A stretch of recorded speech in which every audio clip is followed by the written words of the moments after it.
Mesdames et messieurs, bonjour et bienvenue dans cette nouvelle édition de FC Politique. Et au menu de cette émission, on prend la direction d'Orol pour parler du Forum de l'économie de la Côte, le FEL, qui la 13e édition se déroulera le jeudi 27 mars prochain.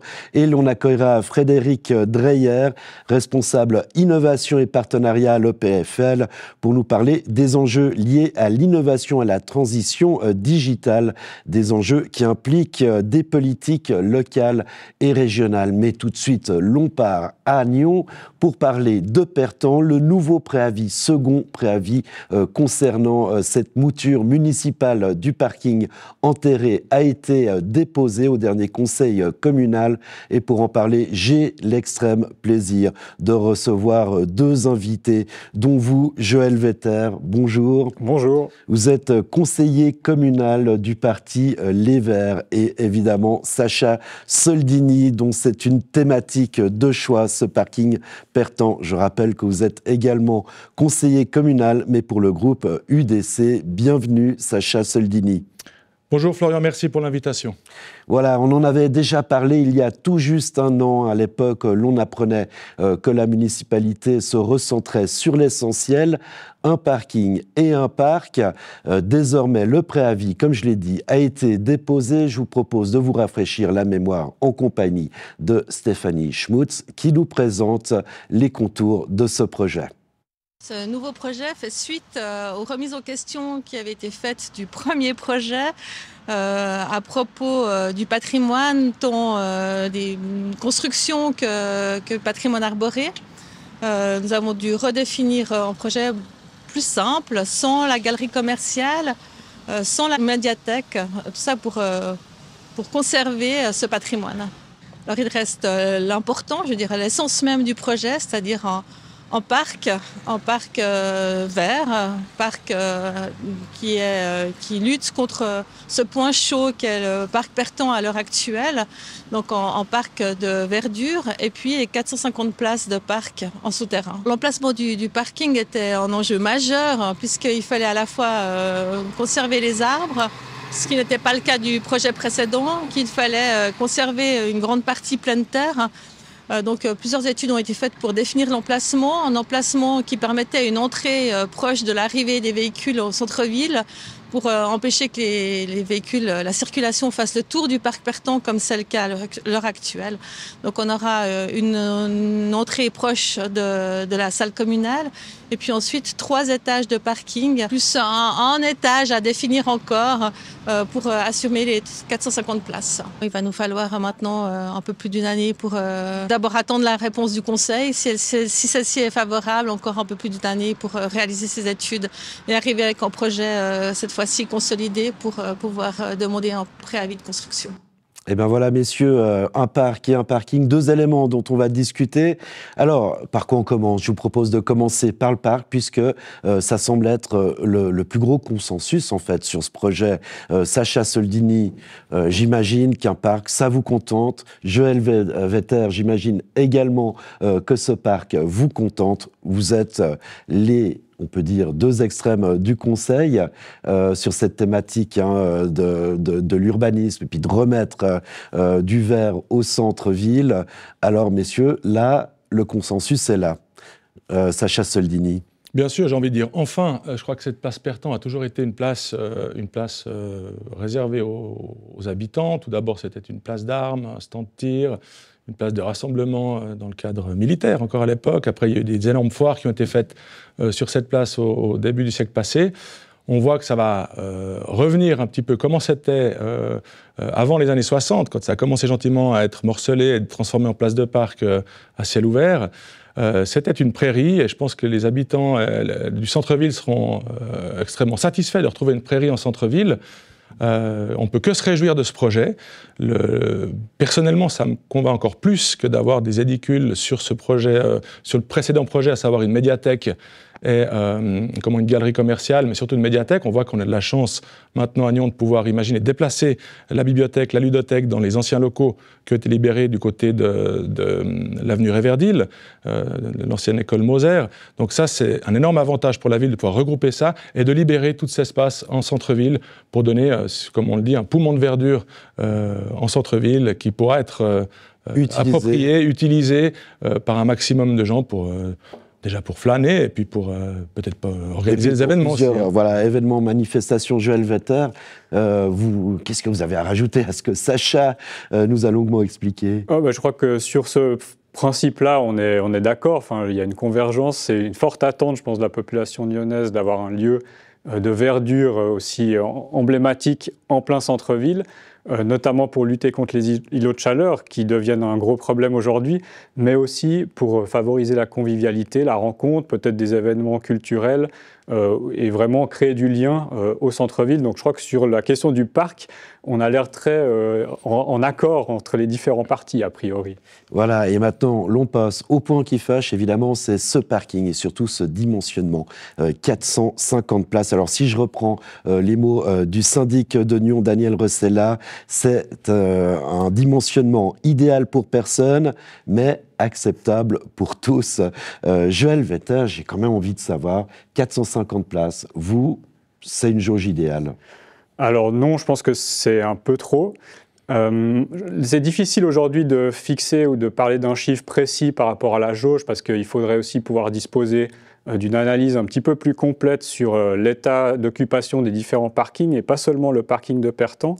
Mais pour commencer, j'aimerais juste rappeler que le parking actuel, si on prend Pertan et Petit Pertan, c'est moins que 450 places. On est à peu près à 410, 412 places. Donc moi, je ne comprends déjà pas pourquoi la municipalité propose d'augmenter le nombre de places de parc au centre-ville.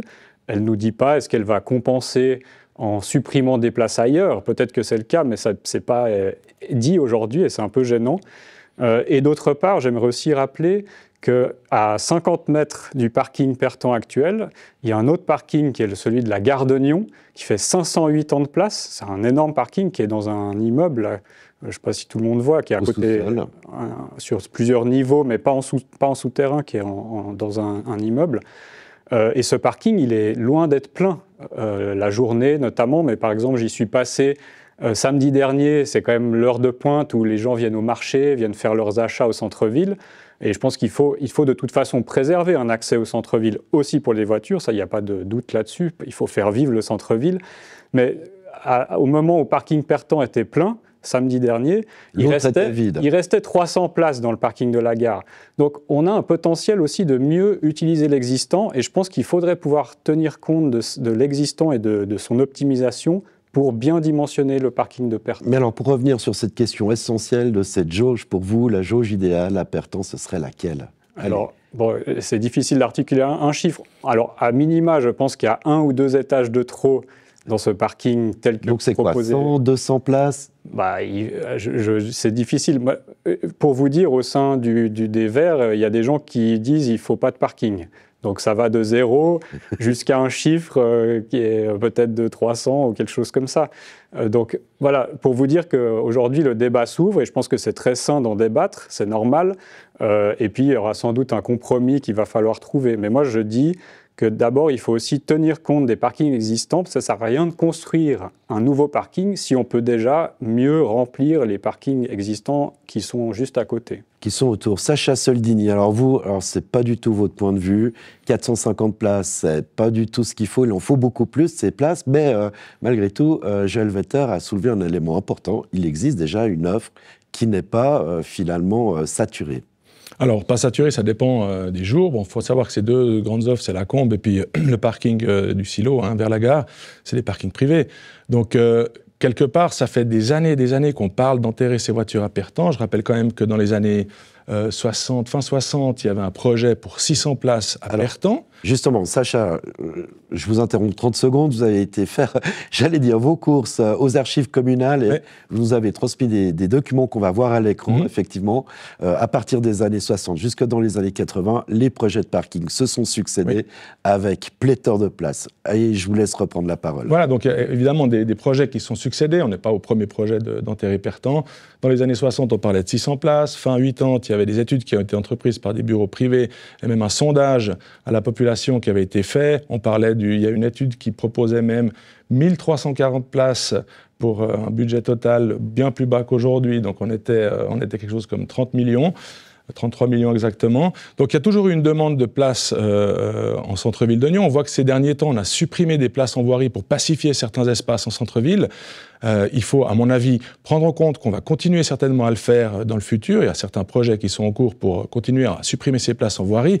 Donc il faut pouvoir continuer à accueillir les habitants du district. On ne construit pas ce parking que pour les Nyonnais, on construit ce parking pour pouvoir dynamiser le centre-ville. On a des commerçants, on a des restaurateurs, on a des festivals. Il faut pouvoir accueillir ces gens. Et aujourd'hui, la donne a changé par rapport à l'époque. C'est que vous avez une offre assez intéressante de centres commerciaux en périphérie de la ville. Et ces centres commerciaux en périphérie de la ville ont un atout particulier. Ils en font même la pub sur nos bus. Les parkings sont Les gratuits. places de parc gratuits, plus de 1000 places à chaque fois. Mais... On a même certains habitants du village qui se rendent à Signy. Pourquoi ? Parce que leur bureau de poste a fermé.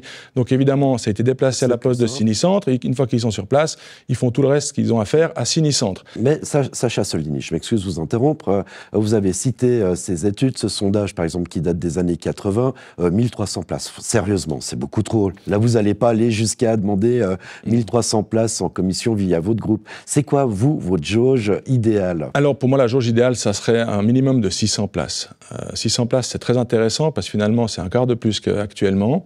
On sait qu'on va continuer à supprimer des places. On sait que le parking du Martinet n'est pas prévu pour durer dans le temps. Il y a des projets qui vont se développer. Donc on doit continuer à dire aux gens, venez à Nyon. Peu importe les modes de transport, il y a des transports publics, il y a des voitures, il y a aussi les voitures décarbonées de plus en plus. Donc on doit continuer à les accueillir. On a un district qui est quand même pas mal motorisé. Et on ne peut pas simplement... Vous savez, à l'époque, il y avait déjà eu cette grande méfiance quand les feux, toute l'histoire des feux de circulation en ville. Voilà, mais ça avait, il y avait eu un impact direct sur je vais à Nyon ou pas. Ça avait fait vraiment une assez mauvaise publicité pour la ville. Si en plus maintenant on parle de supprimer des places de parc, je crois que les commerçants sont hyper inquiets.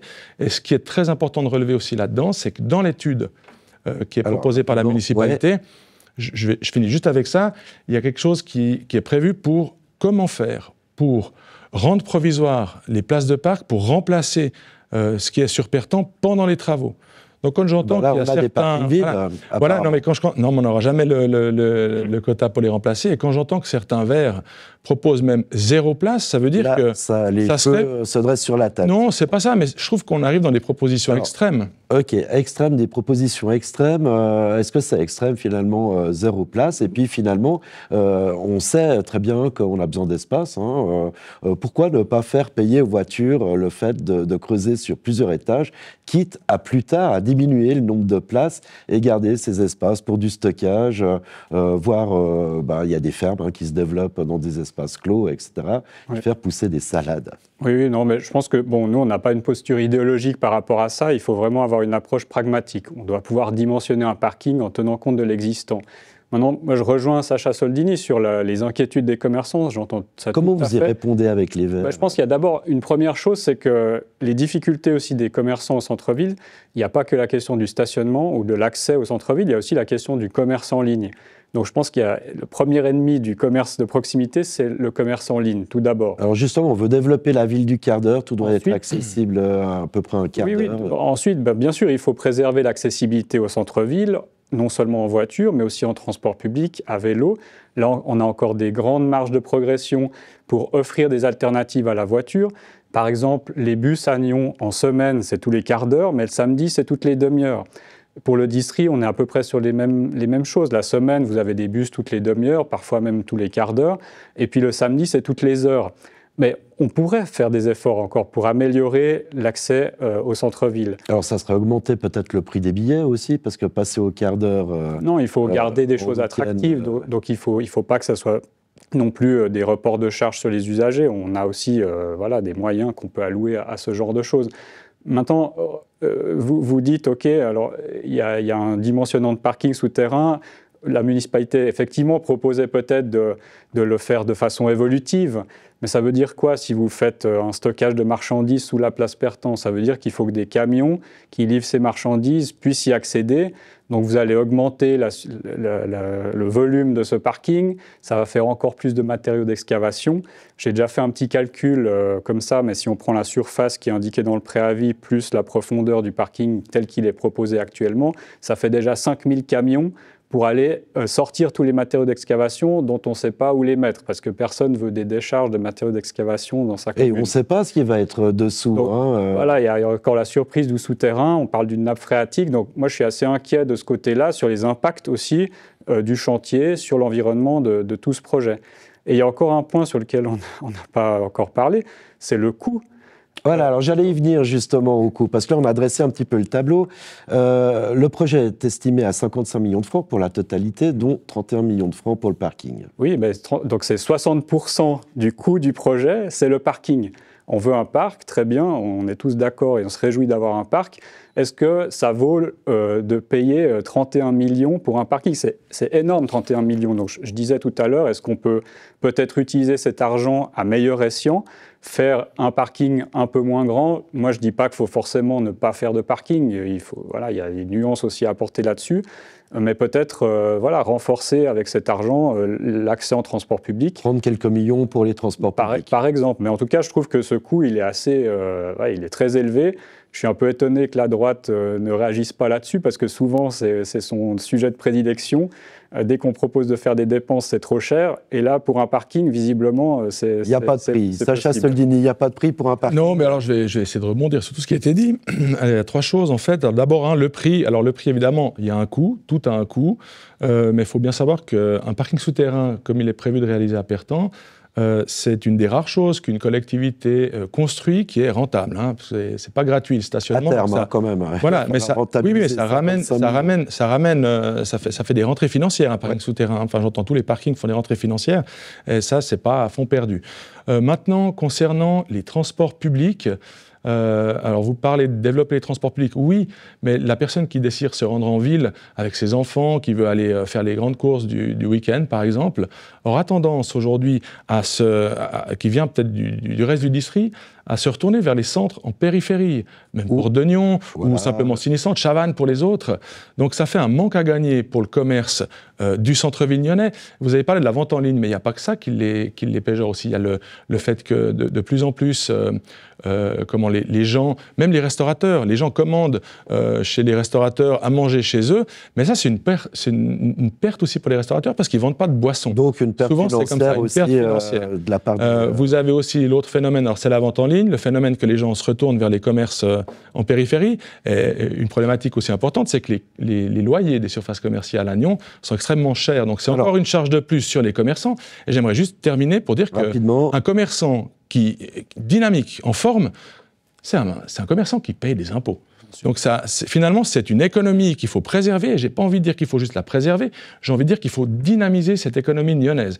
Et je regrette presque autour de cette table aujourd'hui, et par un représentant de la SIC à Nyon, parce que je pense qu'ils ont un avis extrêmement tranché là-dessus, par la suite. Et je pense qu'ils sont plus de mon côté que du côté de M. Vettet. Vous êtes vous-même commerçant. Oui. Mais alors, répondez rapidement, comment on fait, vous êtes spécialiste en mobilité, sauf erreur notamment, comment on fait pour éviter justement que les recettes fiscales aillent dans d'autres communes, dans des centres commerciaux périphériques? Oui, ben là sur ce point, moi je suis tout à fait d'accord, il faut dynamiser le commerce de proximité.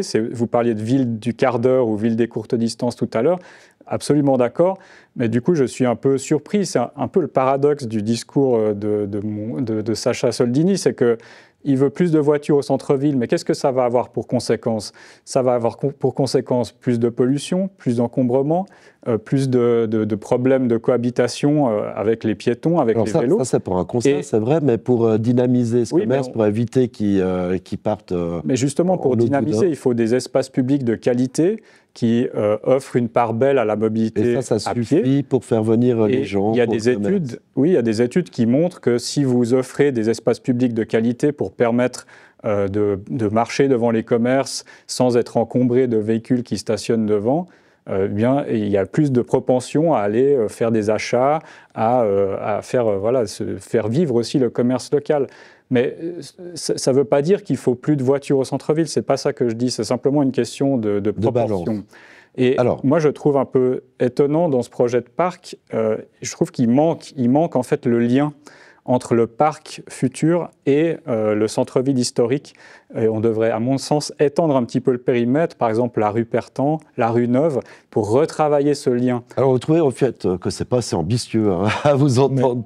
En termes d'espace public, je pense qu'il y a quelque chose. Alors, rapidement, parce qu'on arrive bientôt au terme, ça passe vite en votre compagnie, mais il y a tellement de choses à dire pourtant. Il y a tellement de choses à dire. Alors, concernant le lien, je crois que dans le projet, c'est prévu de repenser un petit peu le tour de la place Pertan et les différents axes d'accès à cette place Pertan. Il y a un projet de passer la circulation à 30 à l'heure, avec des accès facilités pour le centre-ville. Maintenant, au niveau de la pollution, alors plus ça va de l'avant, plus le parc est décarboné. Je pense qu'il faut gérer les flux, mais il ne faut surtout pas dire on va tout reporter sur le transport public. C'est très dangereux. On sait que dans le district, beaucoup de monde ont des offres à l'extérieur. Je me répète un petit peu, mais les commerçants à Nyon ont besoin qu'on leur fasse venir des gens. Et quand vous savez, quand vous avez le cirque qui vient 3 jours à Pertan, c'est déjà compliqué pour les commerçants. Alors maintenant, donc voilà, c'est très compliqué. Alors pendant la phase des travaux, ça risque de l'être aussi. L'étude va prendre ça en compte pour faire des parkings provisoires. J'aimerais aborder un dernier point. On a compris. Alors donc, si je résume un peu ce débat, puisque les commissions vont devoir traiter, c'est l'accessibilité. D'une part, avec en toile de fond la mobilité, plus largement le développement urbanistique de Nyon, puisque, comme on l'a entendu, il y aura peut-être des velléités d'étendre un peu le principe du parc sur d'autres rues, tout en préservant les intérêts du commerce, et notamment pendant les travaux. Un dernier point que j'aimerais aborder avec vous, c'est le fait qu'on en est aux études techniques. 5,5 millions, ça peut sembler très cher pour tout un chacun. À quoi ça sert, ces 5,5 millions, en sachant qu'il y a déjà eu un projet, qu'il y a déjà eu des forages qui ont été faits. Est-ce que vous trouvez cher, et puis à quoi ça sert? Ça sert à...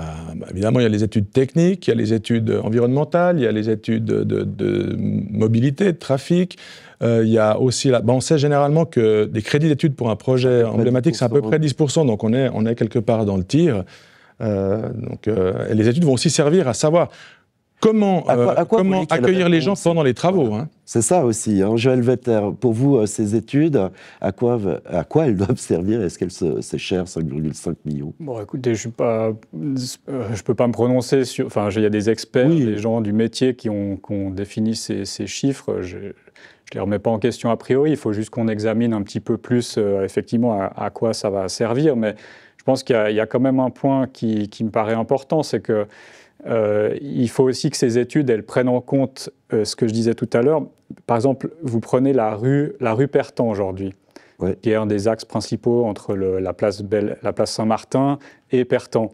Vous avez un trottoir qui fait 1 mètre ou quelque chose, vous ne pouvez pas croiser avec 2 poussettes, et à côté, vous avez 7 ou 8 places de parc qui encombrent l'espace, alors qu'on pourrait justement les reporter dans le secteur de Pertan. Et pour moi, si on offre plus de possibilités de venir à Pertan, qu'on veut mettre en valeur cet espace, il faut aussi qu'on puisse le connecter au centre-ville. Et aujourd'hui, je n'ai pas vu de proposition dans ce sens de la part de la municipalité, hormis effectivement les rues directement collées au parc. Je pense qu'il faut aller un petit peu plus loin et puis développer un petit peu la qualité des espaces pour favoriser le commerce local. Ça, c'est intéressant ce que vous dites, parce que vous parlez de supprimer des places en voirie et de les reporter sur Pertan. pertantes. Donc c'est pour ça qu'il faudrait être un peu plus ambitieux sur pertant pour pouvoir continuer à faire votre concept. On sait que les gens se déplacent beaucoup en voiture. Chez moi, j'ai de la chance dans mon commerce, je ne suis pas en centre-ville, mais j'ai 2 places de parc attenantes au commerce. Je ne veux pas dire qu'un client sur 2 vit en voiture, mais presque. Oui, mais parce que vous avez un commerce qui est plus en périphérie. Et ça, il y a beaucoup de gens dans les quartiers, mais ça fait beaucoup. Hein. On n'a pas forcément besoin de se parquer devant le commerce. Si vous voulez, si vous parquez un petit peu plus loin, la personne, elle va aussi déambuler, passer devant plusieurs commerces et avoir d'autres occasions d'acheter des choses en ville. Voilà, de se charger les mains et de rentrer chez lui en voiture plutôt qu'en transport public, parce qu'on sait que c'est pas facile, puis ça a un coût aussi. Si vous prenez un bus à 4 personnes en famille, c'est pas forcément le même prix que de venir en véhicule agneau. Messieurs, on arrive au terme de ce débat. On a bien compris qu'on avait affaire à 2 amoureux d'oignons du centre-ville. Et je rappelle que ce préavis est désormais entre les mains des différentes, de la commission. Hein. On verra ce qu'il en ressort, mais on sent déjà les différentes tendances. Je terminerai juste avec une dernière question, mais il faut vraiment répondre très rapidement. Ce projet, les premiers coups de pioche devrait débuter en 2028. C'est quoi? C'est une promesse de politicien ou c'est réaliste très rapidement, Sacha Soldini? Alors, très rapidement, à chaque fois qu'il y a un projet, il y a des calendriers qui sont évoqués. Le premier projet pleine terre, le parking devrait déjà être en travaux si on l'aurait suivi. Alors non, c'est pas forcément réaliste, mais il faut souligner que creuser un parking à Pertan, ça sera certainement moins technique que de le faire comme il était fait sous la place Bel Air, sous les immeubles. Et voilà, et pour Joël Vetter... Je pense qu'il faut planter des arbres dès aujourd'hui. J'avais fait une proposition de postulat pour anticiper et végétaliser, parce que si on veut déjà un beau parc sur cette question du début des travaux, je pense que c'est très ambitieux et à mon avis, on sait comment ça va les projets, surtout avec tous les aléas du souterrain. Si on veut aller plus vite, le parking souterrain, c'est plutôt un frein au planning. Mais je pense qu'aujourd'hui, on devrait déjà profiter de commencer à planter des arbres pour qu'ils soient beaux et suffisamment grands lorsqu'on aura ce parc dans quelques années. Eh bien, messieurs, merci beaucoup. Sacha Soldini, Joël Vetter, merci de nous avoir donné un petit peu la température de l'eau du bassin qui attend les prochains conseils communaux, notamment quand la commission aura rendu son rapport. Et tout de suite, on part à Rolle pour parler du Forum de l'économie de la Côte, le FELC, et l'on accueille notre invité, Frédéric Dreyer.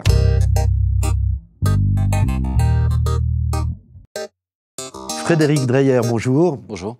Vous êtes ce grand invité fil rouge de cette 13e édition du Forum de l'économie de la Côte et vous êtes responsable innovation et partenariat à l'EPFL, entre autres casquettes. On va peut-être y revenir. Le thème de votre intervention, c'est la transition 5.0 durable et sociale, reconstruire l'indestructible. Expliquez-nous. À 2 niveaux, on a beaucoup entendu parler du 4.0, de la digitalisation, à l'ère de l'IA, de la robotique, de la blockchain et toutes ces technologies 100% digitales. Aujourd'hui, au niveau européen et international, on parle d'une transition 5.0 pour contrebalancer le fait de dire que le digital, très bien, mais en fait, il faut qu'il ait un impact social et environnemental. Surtout aujourd'hui, à l'ère du changement climatique, comment les technologies peuvent rendre service à la fois pour la société, pour l'environnement au sens large, d'où le terme de 5.0 qui est une évolution incrémentale supplémentaire. Reconstruire l'indestructible par rapport à l'économie suisse. Pour rappel, l'économie suisse, plus de 99% ce sont des PME, de moins de 250 collaborateurs. Donc c'est une économie qui est riche, qui est disciplinaire, multidisciplinaire, mais qui a besoin de se reconstruire aussi à l'ère de ces transitions à la fois technologiques, sociales, environnementales. D'où le titre et le but aussi de cet échange lors du FELC par rapport aux enjeux autour de la digitalisation, de l'impact social et environnemental dans 2 secteurs, celui de l'agroalimentaire et celui de la construction. Voilà, cette 5e révolution industrielle, c'est donc l'avènement de l'intelligence artificielle. Est-ce qu'il faut en avoir peur ? Il faut l'apprivoiser, il faut la tempérer aussi, parce que l'IA, bien entendu, est un raz-de-marée, mais au-delà de l'IA, ça sera encore d'autres technologies comme le quantique qui vont arriver. Et finalement, c'est comment on doit appréhender ces technologies-là dans son écosystème propre. Alors, en parlant d'écosystème, ça peut être l'industrie, de dire l'IA peut être au service de l'optimisation de mes processus en production ou de la connaissance aussi de mes clients par rapport à des données qui sont générées, mais aussi en tant que citoyen suisse. Je parle souvent de monsieur, madame Michon, habitant canton de Vaud, à Gland ou à Nyon, se dire aujourd'hui l'IA, j'entends parler tous les jours, mais finalement l'IA, comment est-ce qu'elle m'impacte? Et ça, c'est des choses qui sont importantes aussi, d'être sensibilisé sur ces technologies-là, comme aussi la cybersécurité, l'utilisation de ces données et comment se protéger.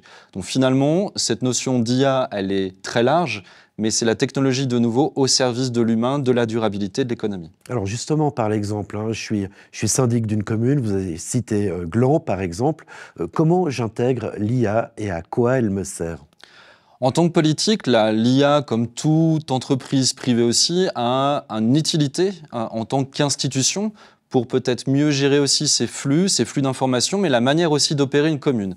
Mais au-delà de ça aussi, en tant que politique, on a un impact aussi envers les citoyens, ce fameux monsieur et madame Michon, de dire aussi comment est-ce qu'on amène la technologie au service des citoyens et des contribuables de la commune. Et là, l'idée aussi, c'est que ce soit l'IA ou une autre technologie, elle doit avoir un impact positif, à la fois pour mon institution et pour mon écosystème proche. Mais par l'exemple, ça donne quoi ? Par exemple, ça donne qu'aujourd'hui, si on prend les sujets sur, par exemple, la cybersécurité, les données, aujourd'hui, on a eu des exemples très concrets aussi ici en Suisse romande sur la fuite d'informations. L'idée, c'est de bien protéger ces données, son information, d'utiliser les technologies les plus adaptées, mais aussi d'aller jusqu'au bout de sa chaîne de valeur et de sensibiliser les citoyens par rapport à la notion de protection de ces données. J'aime bien dire tout le monde, la cybersécurité est un sujet intéressant, c'est comme l'hygiène dentaire. On se lave les dents 2 à 3 fois par jour.